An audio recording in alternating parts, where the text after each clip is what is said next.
Gamers, kembali lagi bersama dengan aku Jenny Sang dan juga Pak Andrian Paulin, tentunya masih di Good Gamer. Mungkin boleh di-share nggak sih ke teman-teman Good Gamers nih, apa aja sih prestasi yang paling notable atau memorable nih? Juara dunia kali ya. Juara dunia apa tuh Pak? Jadi beberapa bulan yang lalu kita baru juara dunia di Rusia, Point Blank. Wow, Juara satu dunia. Terus bulan November tahun lalu 2018 kita juga juara di dunia di Dubai. PUBG M. 2017 kita juga juara dunia juga tapi di Jakarta. Ya pas lagi jadi kita jadi tuan rumah Point Blank. Tapi tetap dunia. Dunia juara. Dan ya, itu jadi ada 3. Memang tim divisi yang ada di Indonesia. Untuk yang PB iya, untuk yang di Dubai, tim PUBG M itu divisi kita yang di Thailand. Karena kita ada cabang juga. Wow, jadi sampai ada cabang juga loh. Iya. Bukan kaleng-kaleng ya guys ini ya, industri e-sport ya. Sampai merambah ke luar negeri. Ini kalau boleh tahu cabangnya ada berapa aja nih kalau sekarang? Di Indonesia, di Thailand, di Malaysia, sama di Jepang. Jepang? Iya, Jepang. Jepang? Di Jepang. Game apa nih kalau boleh tahu? Di Jepang gamenya Street Fighter. Oh, jadi disesuaikan juga lokasinya di mana, betul. game apa yang populer di situ. Dan talent apa yang jago ada di sana gitu. Oh, ya kalau Street Fighter mungkin di Indonesia kurang tepat ya. Jadi itu guys, kalau misalnya mau bikin tim, siapa tahu kan ada yang nonton, kita mesti sesuaiin sama marketnya. Ngomong-ngomong nih Pak, tadi kan saya udah nanya juga di Instagram aku, ada nggak netizen yang mau nanya-nanya nih sama Pak Ape? Dan ternyata banyak banget yang mau nanya sama Pak Ape, cuma aku pilihin beberapa pertanyaan aja deh. Boleh. Gimana sih caranya biar bisa direkrut oleh tim e-sport seperti RRQ? Caranya gimana? Wah, ini pertanyaannya udah sering banget nih. Ya, pasti banyak yang DM Pak Ape kan? Banyak yang tanya. Dan saya selalu jawab hal yang sama juga ke mereka. Kalian harus jago. Loh, saya jago Pak Ape. Ya, tapi maksud saya, buktinya adalah satu sebenarnya gampang. Mereka harus bisa juara. Apapun itu, juara di tingkat sekolah, juara di tingkat RT-nya, juara di tingkat kotanya. Yang penting ketika mereka punya achievement, lebih gampang untuk mereka masuk ke tim besar, yang mungkin kayak RRQ gitu loh. Itu yang pertama. Yang kedua, kalau misalnya saya nggak punya tim, saya sendirian gimana? Iya. Sebenarnya bisa juga. Mereka ada namanya sistem rank system kan di dalam gamenya. Jadi yang terbaik. Contoh misalnya kayak Mobile Legends itu ada. Betul, contoh Mobile Legends ada kan top globalnya. Nah, jadi nomor 1 atau nomor 2 atau nomor 3 lah. Yang penting kan namanya ada di situ. Pokoknya kelihatan di atas Pokoknya gitu ya. kelihatan ada di atas. Yang terakhir nih Jenis, yang ketiga. Kalian main sama pro player dari tim lain. Loh, caranya gimana Pak kalau nggak kenal?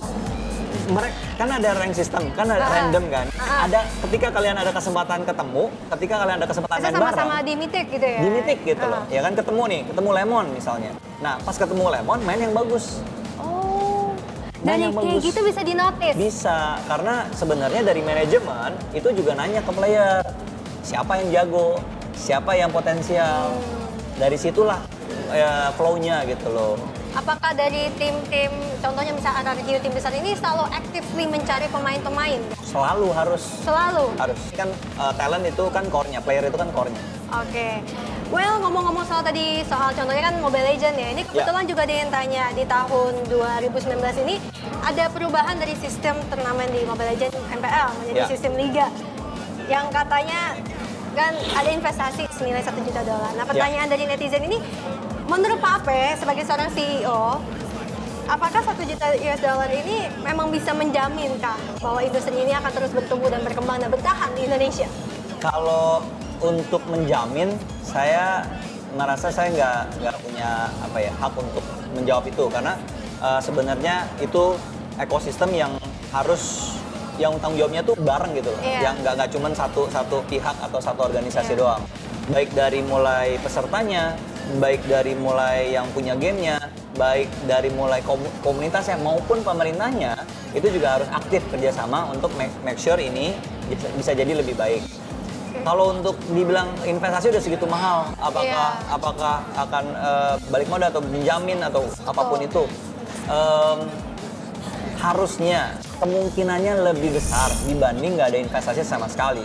Karena $1 juta ini kan dikumpulin dari tiap tim ya, dan total ada 8 tim.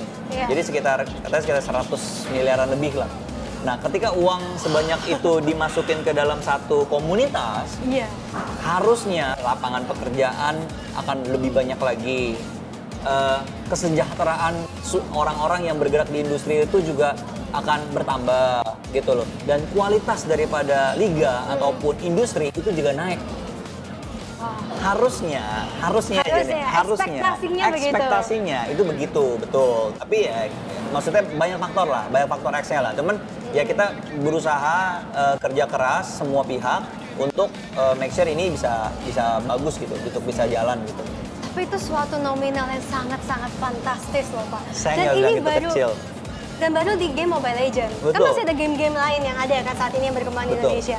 Jadi Good Gamers ini benar-benar suatu industri yang wow, Ya, berkembang yang begitu pesat. pesat banget Kalau sih, saya dibilang nggak nyangka. 2017 ke 19 itu berapa kali lipat perkembangannya tuh? Mungkin lebih dari 10 kali lipat. Lebih dari 10 kali Lebih dari lipat. 10 kali lipat ya. Oke, ini seru banget nih Pak. Ini Ya. kita bakal ngebahas lagi, kita bakal Oke. ngulik lagi ya mengenai Oke. ekosistem dari industri gaming, terutama di Indonesia. Dan mungkin kita bakal bahas secara global juga. Oke. Jadi buat para Good Gamers yang penasaran, jangan kemana-mana karena kita akan segera kembali. Stay tune.